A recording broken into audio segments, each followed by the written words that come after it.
52 हथौड़ा और चाबी। शहर की पुरानी बस्ती में ताले की एक दुकान थी। उस दुकान में ढेर सारे ताले चाबी थे। लोग ताले खरीदने वहां आते।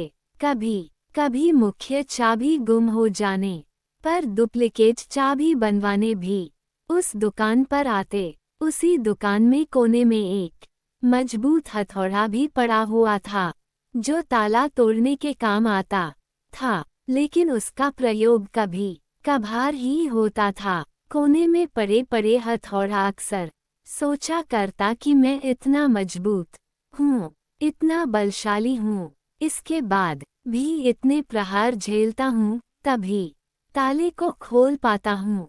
लेकिन चाबी इतनी छोटी होने के बावजूद किसी भी ताले को बड़ी ही आसानी से खोल लेती हैं। ऐसा क्या है इस छोटी सी चाबी में? एक दिन जब दुकान बंद हुई तो उससे रहा ना गया। उसने चाबी से पूछ ही लिया, चाबी बहन, मैं बहुत दिनों से एक बात सोच रहा था, किंतु बहुत सोचने के बाद भी मैं किसी निष्कर्ष पर नहीं पहुंच पाया।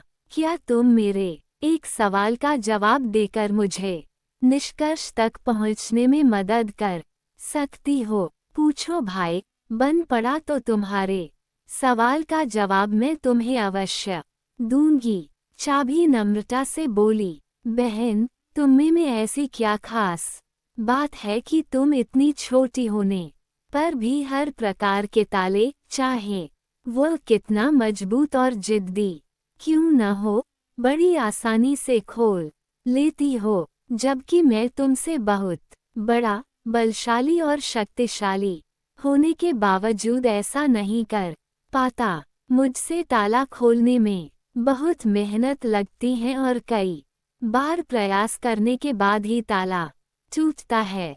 चाबी मुस्कुराए और बोली, बहुत ही साधारण सी बात है हथौड़े भाई, तुम ताले पर प्रहार करते हो, इस तरह तुम उस पर बल का प्रयोग करते हो और खोलने के प्रयास में उसे चोट पहुंचाते हो। ऐसे में ताला खुलता नहीं बल्कि टूट जाता है, जबकि मैं बिना बल का प्रयोग किए और ताले को चोट पहुंचाए बगैर उसके अंतर्मन में उतर जाती हूँ। इसलिए मेरे निवेदन पर ताला तुरंत खुल जाता है। सीख, जीवन में कई बार ऐसी परिस्थितियाँ आती हैं जब हमारे सामने हथौड़ा या चाबी बनने का विकल्प होता है। किसी का दिल जीतना है तो उसे हथौड़ा बनकर जोर जबरदस्ती से नहीं जीता जा सकता, बल्कि चाबी की तरह उसके दिल में उतरकर जीता जाता है।